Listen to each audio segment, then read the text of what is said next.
Sebagai tujuan pembelajaran kita pada hari ini adalah murid dapat atau siswa kami dapat menganalisis manfaat mesin cerdas dan non cerdas dalam kehidupan sehari-hari dengan benar. Nanti kita dapat menggunakan atau menerapkan dalam kehidupan sehari-hari kita, yaitu manfaat mesin cerdas dan non cerdas. Masuk kita pada konsep dasar mengenai karakteristik kecerdasan artifisial. Kita melihat di fokus. Kalau belajar dari data atau mesin learning, kalau tidak seperti mesin biasa yang hanya bisa melakukan satu tugas, tetapi karena Anda bisa belajar dari data yang diberikan kepadanya. Semakin banyak data yang dia pelajari, maka semakin baik kemampuan. Sebelum itu, kita dulu harus mengetahui apa itu definisi daripada konsep dasar kecerdasan artifisial. Pertama, yaitu K sebagai sebuah sistem yang dapat berpikir seperti manusia, tidak seperti manusia, atau mengambil keputusan yang rasional berdasarkan data yang dikumpulkan.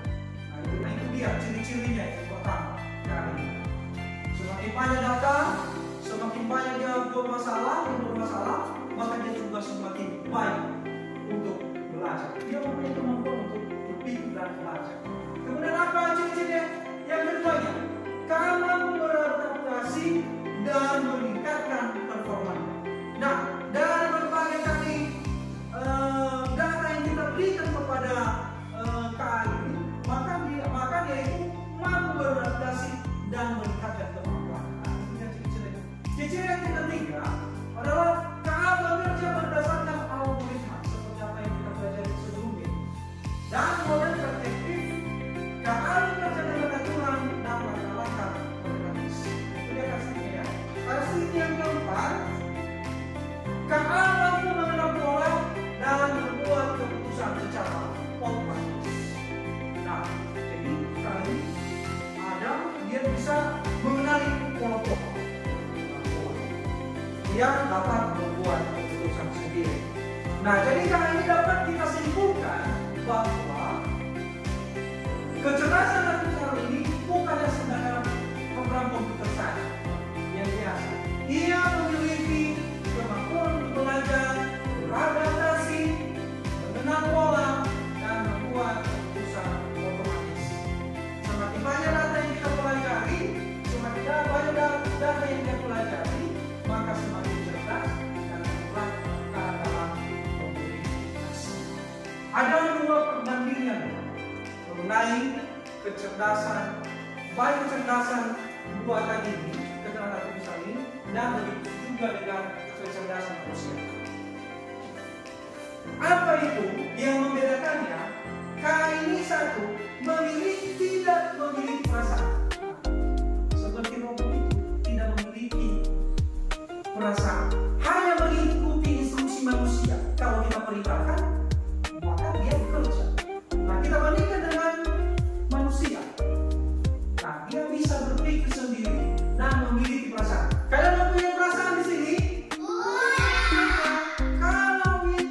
Kalau itu kecerdasan itu, dia tidak mempunyai perasaan. Apa yang kita sudah perintahkan kepadanya itu dikerjakan. Kemudian belajar dari data dan program yang diberikan. Nah, dia hanya belajar dari program. Sedangkan manusia bisa belajar banyak hal yang berbeda-beda. Bisa beradaptasi dia. Nah, itu dia kamu sendiri. Yang ketiga, hanya memahami hal-hal yang ada dalam data. Nah, kalau kita tidak berikan data di dalam sistemnya, di dalam programnya, maka dia tidak bisa bekerja. Nah, itu dia KAI, kecerdasan artifisial ini. Ada kecerdasan yang dibuat oleh manusia. Nah, itu dia. Sedangkan kecerdasan manusia ini bisa memahami konteks yang lebih luas. Nah, itu dia ya. Hal yang keempat, hanya bisa membuat keputusan berdasarkan angka dan pola.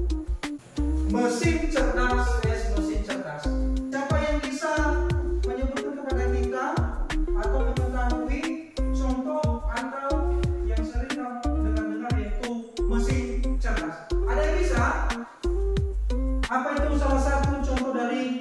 mesin cerdas. Ya, ada lagi? Ada YouTube. Ada lagi apa lagi? Oke, Google Pintar. Kalau dia mesin non cerdas, mesin kipas angin. Apa lagi? Ada mesin cuci. Ya, termasuk kalkulator, robot. Itu tidak termasuk, itu mesin yang cerdas. Nah, jadi contoh-contoh atau daripada mesin cerdas ini ada seperti yang sudah disebutkan tadi Sertina itu, bahwa mesin cerdas, salah satu contoh mesin cerdas itu adalah seperti itu, atau Google Map atau Class atau Google Class. Nah, jadi kenapa itu bisa mesin cerdas ini bisa disebut ya mesin cerdas? Ada 3 hal mesin cerdas ini. Coba ya, biar saya bacakan saja. Sebuah mesin dapat dikategorikan cerdas jika ia memiliki kemampuan untuk apa itu salah satu? Nah, seperti apa yang sudah kita tangkap tadi dari karakteristiknya itu saja, bahwa belajar dari pengalaman tidak hanya mengikuti instruksi yang sama berulang kali. 2. Apa contohnya sebuah mesin itu bisa dikatakan cerdas? Nah, itu menyesuaikan diri dengan perubahan tanpa perlu diprogram ulang. Nah, itu. 3. Membuat keputusan sendiri berdasarkan data yang ditemukan. Tetapi tadi pada kasusnya tadi, bahwa mesin cerdas itu dia dapat belajar dari pengalaman, menyesuaikan diri dengan perubahan dan membuat keputusan. Apa yang membedakan mereka? Apa yang bisa membedakan mereka? Mesin cerdas alias mesin non cerdas. Nah, ini dia. Kalau mesin cerdas itu hanya bekerja sesuai instruksi yang sudah diprogramkan, tidak bisa menyesuaikan diri, hanya mengikuti pola tetap, dan kemudian memerlukan intervensi manusia untuk setiap keputusan.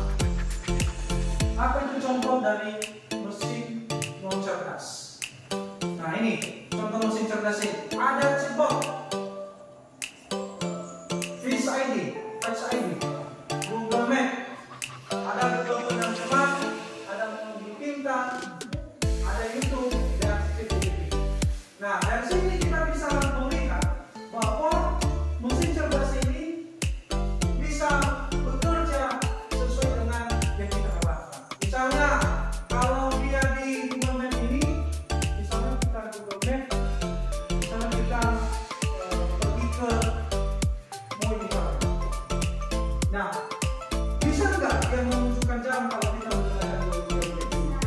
Bisa, dengan cara kita apa itu? Memberikan alamat yang kita tuju. Kemudian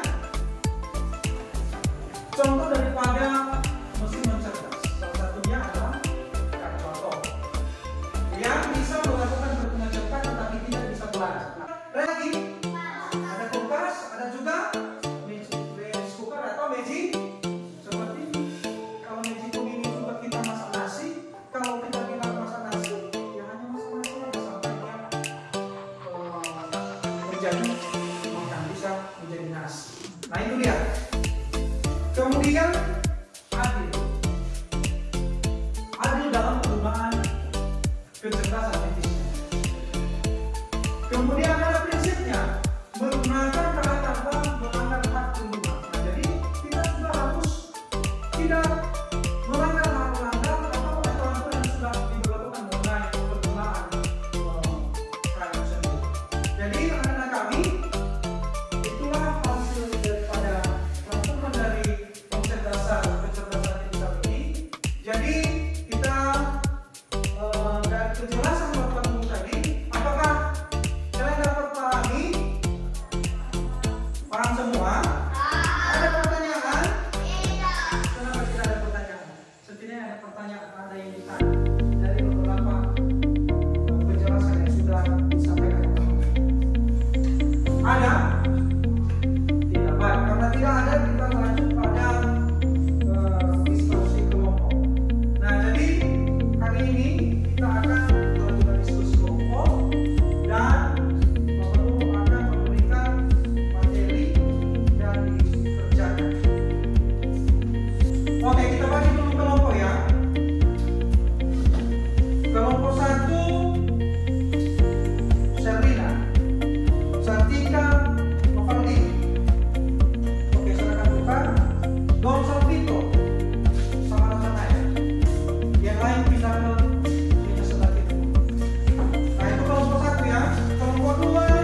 yang sebelah kiri adalah kelompok guru. Silakan dibaca ya, dipahami dulu apa yang sudah dikatakan, apa yang perlu kita kerjakan.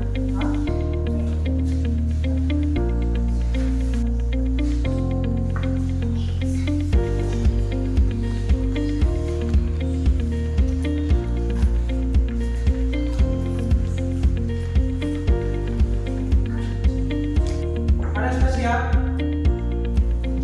Oke, kelompok satu bagaimana? Sudah siap? Oke. Mari kita saksikan dulu bagaimana presentasi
mengerjakan hasil daripada KPJ kita dan sudah juga menampilkan hasil daripada presentasi kita.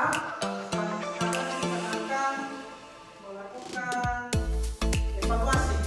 Jadi ini nanti soalnya kita akan mengerjakan soal dan kami juga akan membagikan soal.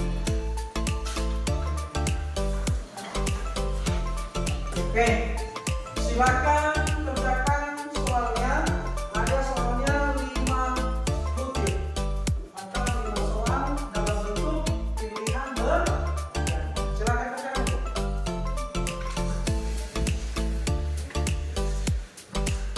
Sudah? Oke, silakan dikumpulkan.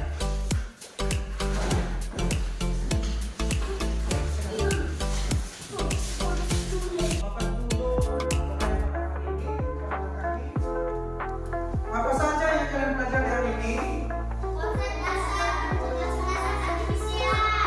Biasa ya. Kemudian, bagaimana perasaan kalian selama belajar pada hari ini?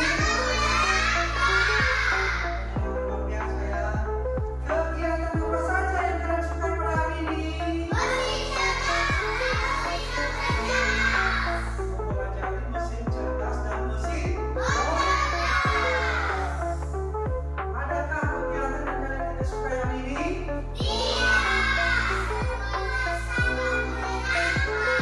Kalian tidak suka ya, semua sangat dan pelajaran yang sudah kita pelajari pada hari ini. Apa manfaatnya dalam kehidupan sehari-hari?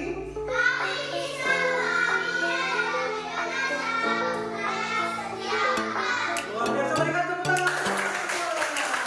Kecerdasan mesin bicara ini atau mesin cerdas ini dan cerdas ini dapat kita fungsikan di dalam kehidupan sehari-hari. Sangat atau manfaatnya sangat besar tanpa merugikan orang lain. Nah, jadi itu dia bahwa kecerdasan mesin ini dapat kita gunakan dalam kehidupan sehari-hari.